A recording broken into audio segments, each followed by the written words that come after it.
Vous patientez depuis un petit temps, j'en profite pour vous remercier pour votre patience, Bruno. Alors Bruno, on parle vaccin ce matin à la radio. Bonjour à vous.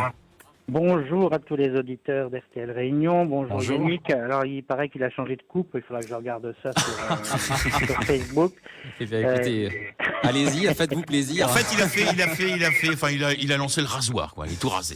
Voilà, c'est ça. Il l'avait fait aussi il y a quelques années, il me semble. Oui, assez régulièrement, quand il fait un peu chaud. C'est un garçon qui aime bien le billard, c'est pour ça. Bon, on va pas parler des tiques et des lentes de Yannick, mais on va parler du vaccin. C'est beaucoup plus intéressant.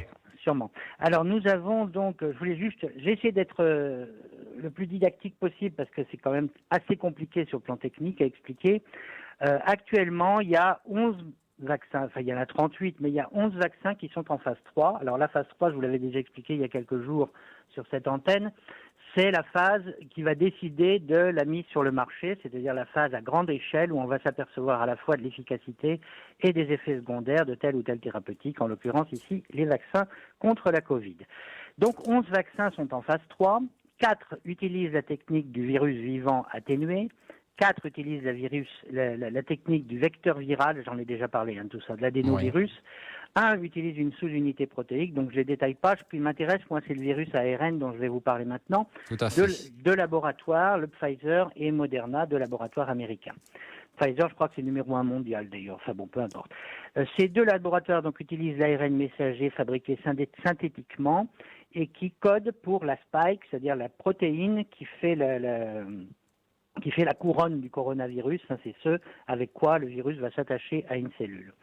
Et l'efficacité démontrée, selon la publication du laboratoire lui-même, à 90% le 9 novembre.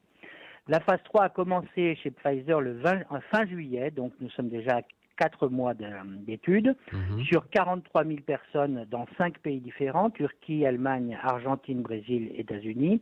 En fait, 39 000 participants ont déjà eu leur deuxième injection, et il y a eu des analyses intermédiaires. Et selon les analyses intermédiaires, on en est actuellement à 94 cas de Covid déclarés sur cette population. Oui. 3 éléments sont à prendre en compte. Alors les résultats, c'est 90% de succès. Ça veut dire quoi? Ça veut dire qu'il y a une réduction de 90% du risque d'attraper la Covid si on est vacciné, contrairement à l'autre population qui, eux, reçoit le placebo. C'est une étude en double aveugle, randomisée, donc dans les règles de l'art statistique. Donc 3 éléments à prendre en compte en phase 3, la tolérance et la sécurité pour donc plus de population égale plus de robustesse. Deuxièmement, l'efficacité, je viens d'en parler, et surtout le maintien dans le temps de cette efficacité.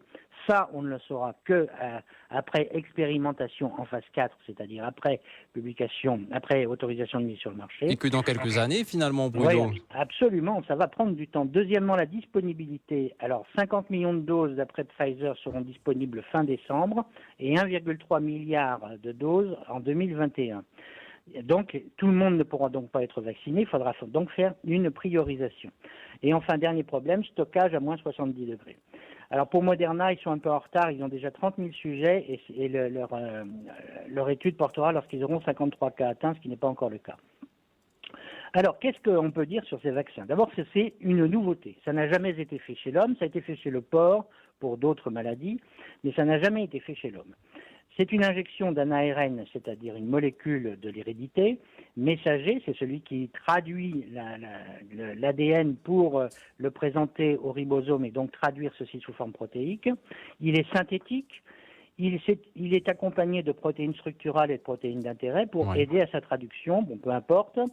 Le déclenchement de l'immunité par ce vaccin se fait sous la forme d'une stimulation à la fois des cellules de l'immunité, on appelle la réponse cellulaire, ce sont les lymphocytes d'une certaine catégorie qu'on appelle T, et la réponse humorale, la genèse d'anticorps par les lymphocytes B. Et donc on va regarder, c'est les lymphocytes, ça fait partie des globules blancs. Oui. Et enfin, il y a une troisième réponse immunitaire. Alors ça, c'est nouveau. C'est une réponse directe de l'immunité innée, parce que le fait de balancer de l'ARN comme ça dans la circulation sanguine va faire sécréter par certaines cellules des médiateurs humoraux, c'est-à-dire des molécules qui vont attaquer directement le virus, comme par exemple l'interféron alpha. Donc tout ceci est très intéressant. Dernier point, l'ARN messager est englobé dans une capsule dans une particule lipidique, comme les gouttelettes de lipides qu'on a dans le lait, mais qu'on ne voit pas parce que c'est microscopique, qu'on appelle des liposomes. Et ces liposomes vont adhérer directement de manière passive à la membrane cellulaire pour aider à la pénétration à l'intérieur de la cellule de l'ARN messager. Alors, quels sont les avantages? L'avantage, c'est facilité de faible coût et production à grande échelle.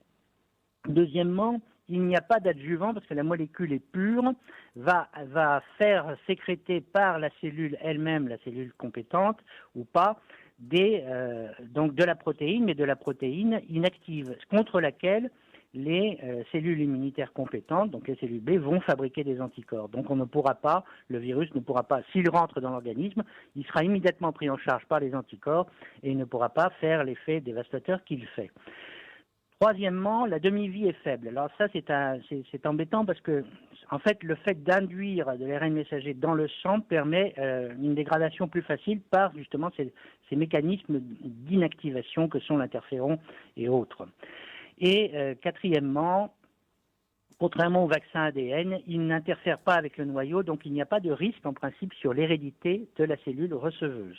Ça, c'est très important parce qu'on a dit qu'on va vacciner de l'ARN, ça va modifier l'hérédité. L'ADN, voilà, on dit ARN, on pense à ADN et du coup on se pose beaucoup de questions. Alors l'ADN peut aller dans le noyau, mais pas l'ARN messager.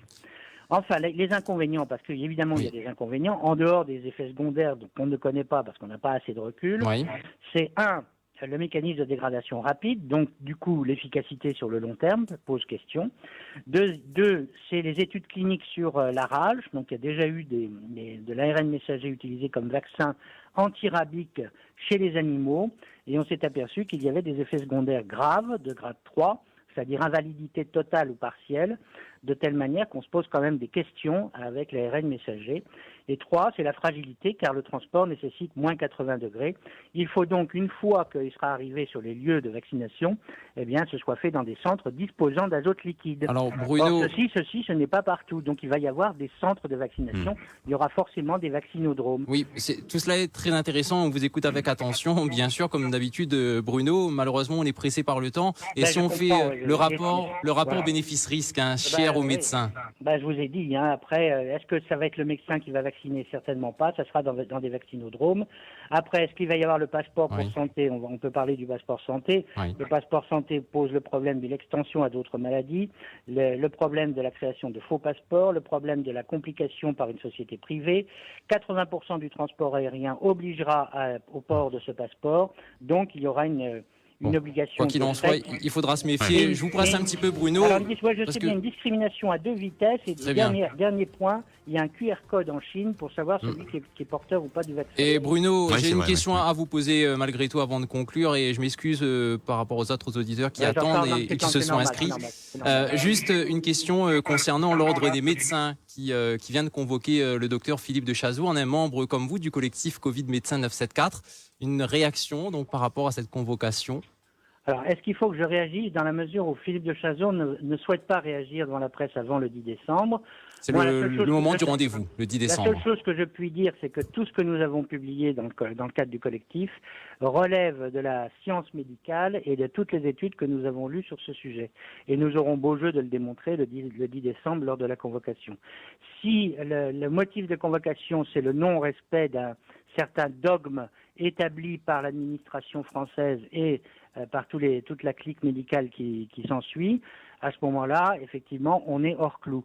Mais si c'est pour dire que ce que nous disons n'est pas scientifique, alors là, on est dans les clous et je pense que Philippe ne risquera rien. Affaire à suivre le 10 décembre. Merci à vous, Bruno. Merci Bruno. Merci à vous, Bruno. Le 02 62 234 56 à Johanna Martin, bonjour.